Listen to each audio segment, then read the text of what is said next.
it turns out that a lot of Americans seem to think that they're going to have to take up arms against their own government in the near future. So, happy 4th of July, Americans. Everything's going great over there, I see. This comes from a study done by the University of Chicago's Institute of Politics. But before we get into that, if you want to support us, go to lotus.com and go and sign up and check out our premium content, such as this excellent article by John Tangney, Don't Use Woke Terminology. Now, he's a PhD in Renaissance literature, so language is something he understands quite well, and he points out that actually a lot of soft power is expressed in the framing and the use of the language that we use to describe the world on a day-to-day basis.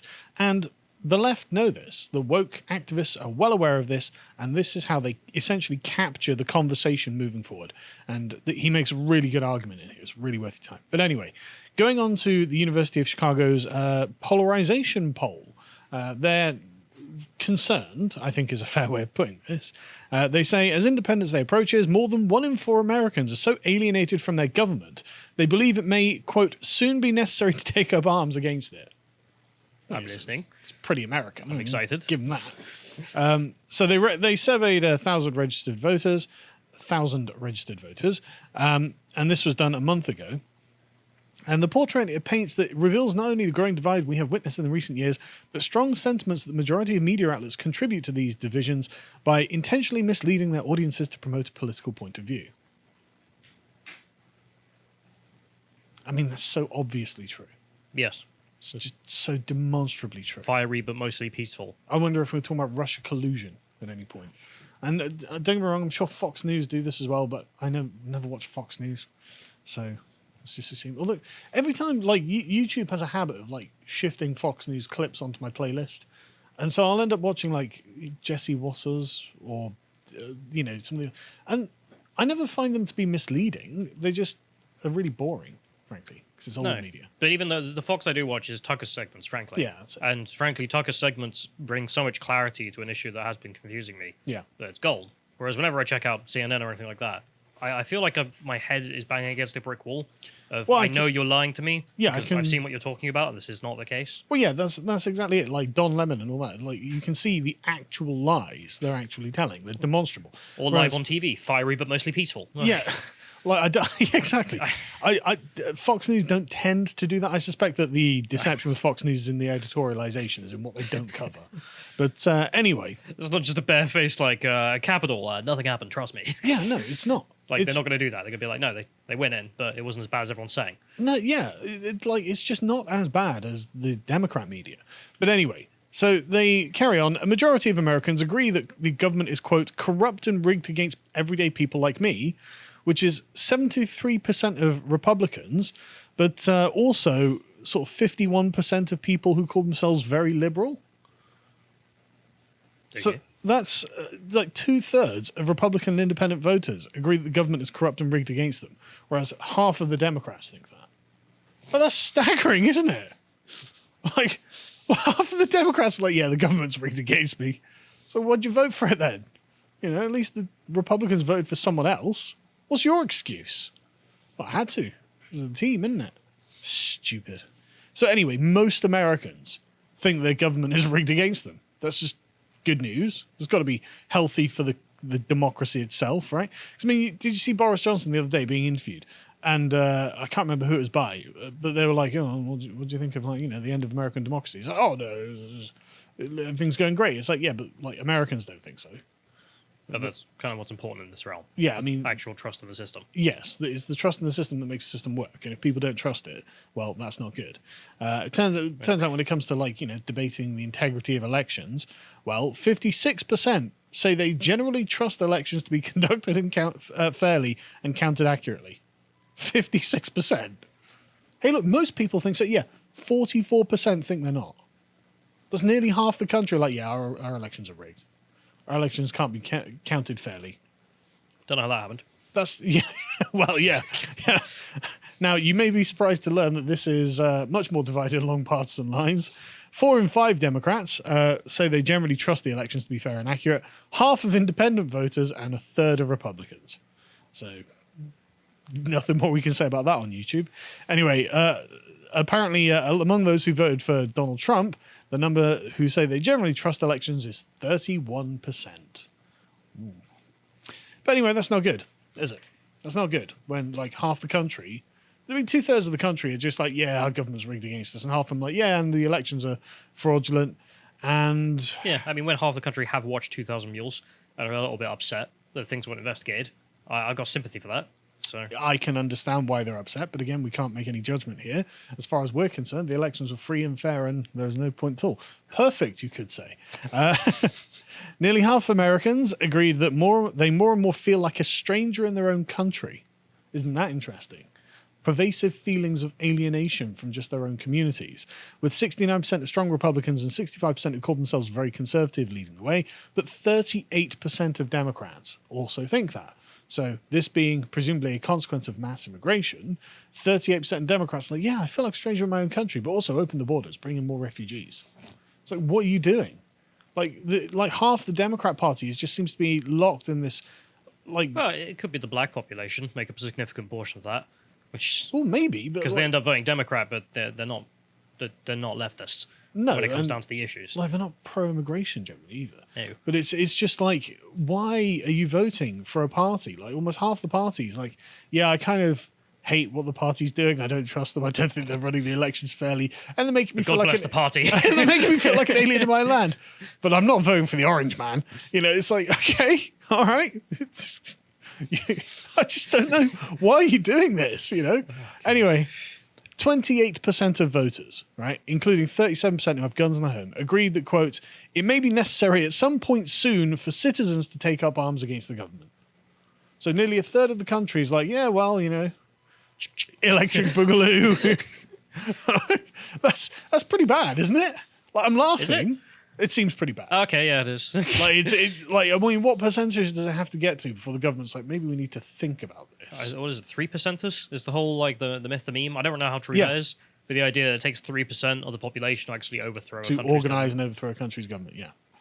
So So 28% past is out that. there.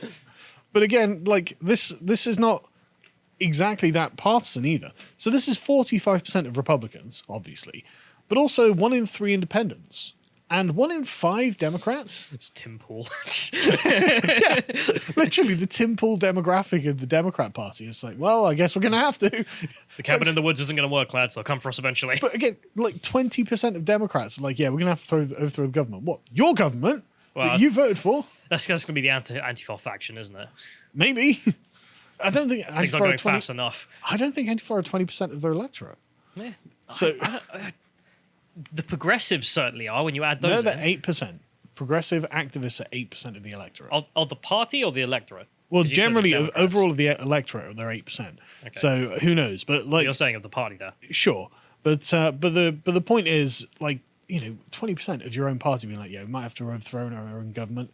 That's pretty bad, right? Anyway, so nearly half of those surveyed said they avoid political discussions because they don't know where the other person stands, and a quarter reported losing friends. That's healthy. Yeah, oh yeah. Well, okay, we're going to build a whole country, and it'll be on the idea that we debate the issues and find out what's true. And now we got to the point where half the country don't even want to talk. Yeah, it's well, literally, they avoid it because they don't know where they stand. They don't know what they think about the issues. So it's like, I don't know. Is it a wrong thinker? Yeah. Better not Well, try I don't want to get in trouble over the definition of what a woman is. Oh, God. Get cancelled because you can define adult human females. But a quarter of people have lost friends over politics, and they avoid their friends and relatives over politics. 38% say they have unfriended or stopped following someone on social media because of their political views. So you can see how the natural sort of shift apart is happening, and American politics has become toxic. Fully half say they have friends or relatives who have changed because of the media they consume. As in, people are becoming brainwashed because of the media and social media. Not good news. Happy 4th of July again. Good news day, this. People, a majority of Americans, believe that when they have political differences, it is less caused by honest disagreement than by those who are misinformed about where they get their information. Again, we've seen the open lies.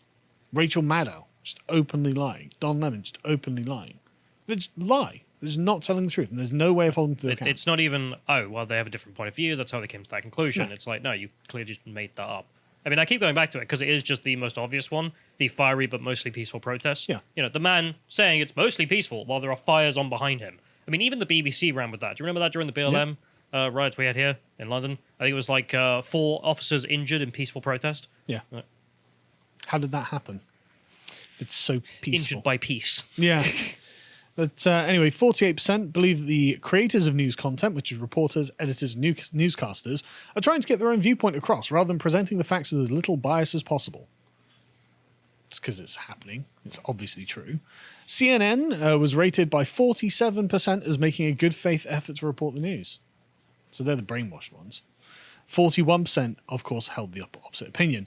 And with Fox News, and the same is roughly the same for CNN, and Fox News, about 1 in 3, 35% Americans think they're doing a good faith effort to cover the news, whereas 52% say they intentionally try to mislead viewers or promote a political point of view.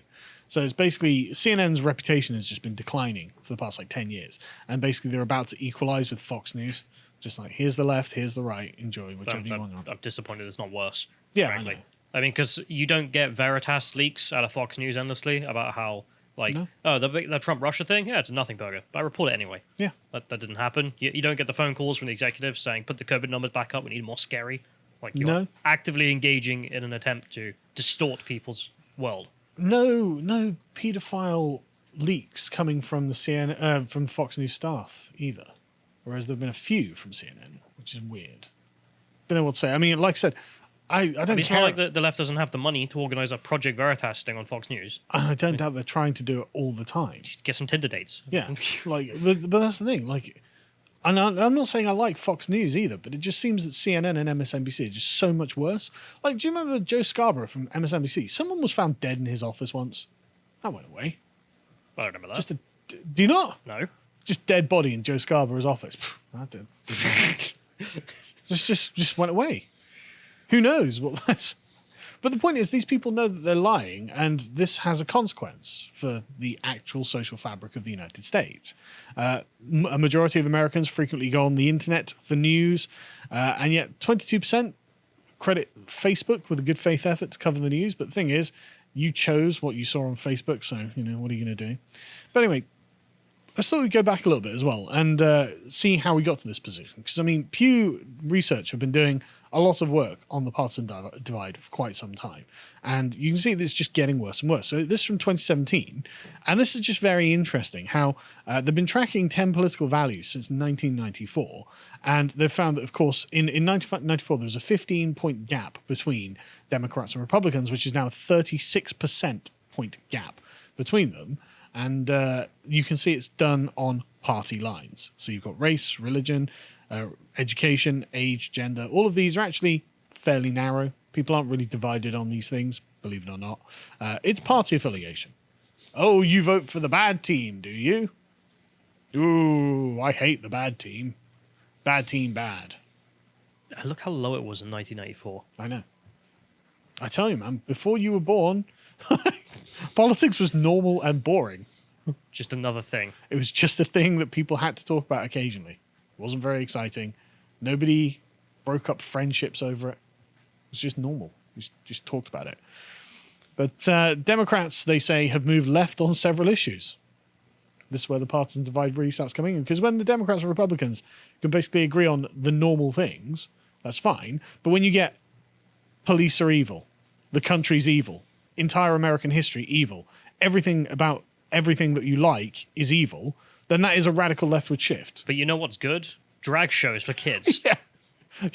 And this in 2017, so this is before this was a big issue.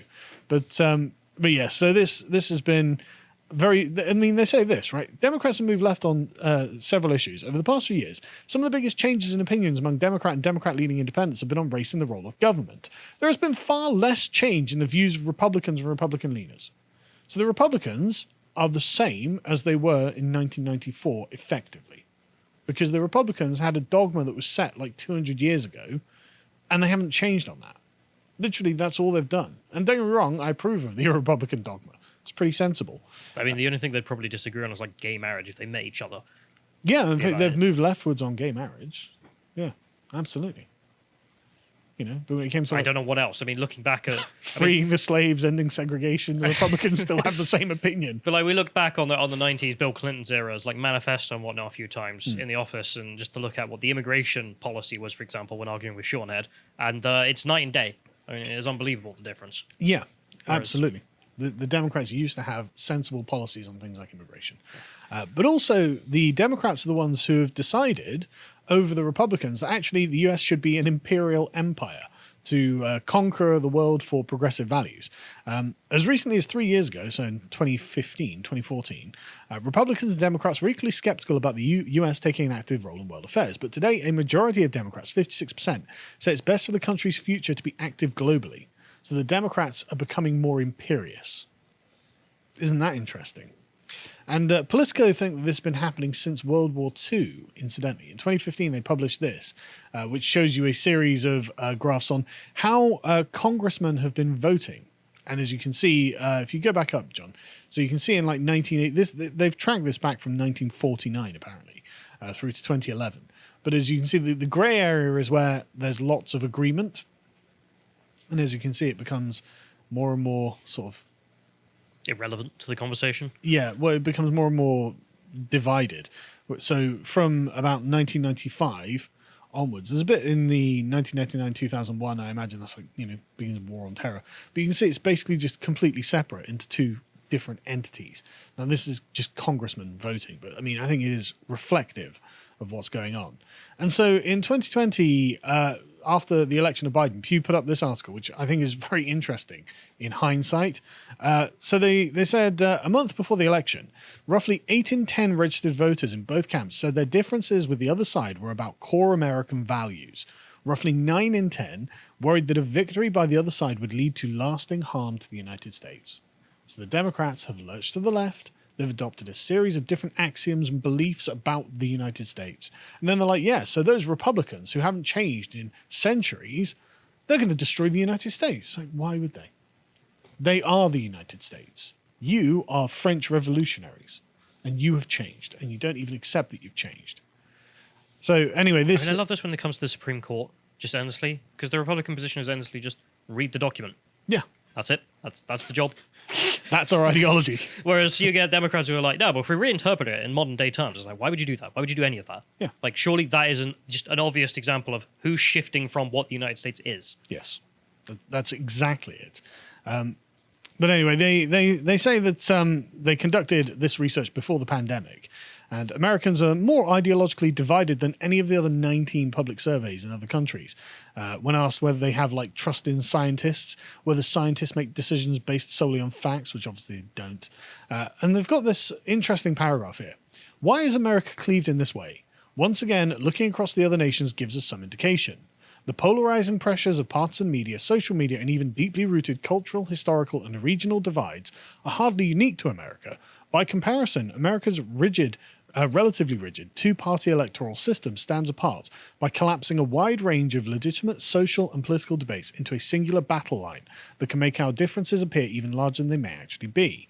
And when the balance of support for these political parties is close enough for either to gain the near-term electoral advantage, as it has in the US for more than a quarter of a century, the competition becomes cutthroat and the politics begin to feel zero-sum, where one side's gain is inherently the other's loss. Finding common cause, even to fight a common enemy in the public health and economic threat posed by the coronavirus, has eluded us. So yeah, okay, and you can understand why. Because if one side is like, look, we would like constitutional American values, which are fundamentally based on sort of, Christian social mores.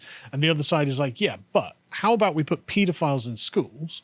Because the pedophiles are just victims of society. You can see why it feels a bit all or nothing. It's like, yeah, well, I mean, voting for a Democrat is going to end up with critical race theory and drag queen story time. Like, not every Democrat supports that. But because of the two-party nature of the system, the Democrats have to essentially own that as part of their platform. It's like, okay, well, it does feel like all or nothing. It feels like they're going to do lasting harm to generations of children. Reasonably so, in my opinion. And so the divisions have become, essentially the party identity has become stacked with a bunch of things that weren't originally there. But I don't see how you can reasonably expect to get rid of them since, again, and I hate to just keep battering the Democrats, which I don't mind it at all, but if you're going to promote all of these really radical things that are totally degenerate and utterly unacceptable in almost every country on Earth, like nowhere else on Earth, do like people think that children should be walking around with strippers. It's not a partisan debate anywhere else. It's not. Yeah, exactly. It's not a partisan debate anywhere else. I mean, you get the occasional Labour dildo monkey, but even here, like the Labour Party had to denounce that because they're like, oh crap, because that was obviously an American import. You know, that was obviously someone who'd been on social media, but oh, look what they're doing in America. Let's do something over here. And no, that doesn't wash. And again, like brainwashing students to think that your own country is evil because some bad things happened in history. That's not normal. Like most of the time, like, you know, the right and left wing parties in a country don't do that. You know, critical race theory. Oh, white people are natural oppressors, so non-white people are just suffering all the time, and things like it's just not normal. Like mass it's like immigration South is African not normal. politics. Yeah, exactly. It's South African politics. It's just not normal. And yet the Democrats, who Pew point out have shifted radically to the left, they are the ones who have to abandon those positions, or else we see where it's going. Thanks for watching that segment from the podcast The Lotus Eaters. If you enjoyed that and want to find more, you can sign up to our website and become a member and access our premium content, like this recent premium video, The Rise and Fall of Oasis, which is a discussion between Josh and Thomas. If you're interested in following Thomas on social media, you can find him on Getter at Thomas W. Dowling. Thank you and goodbye.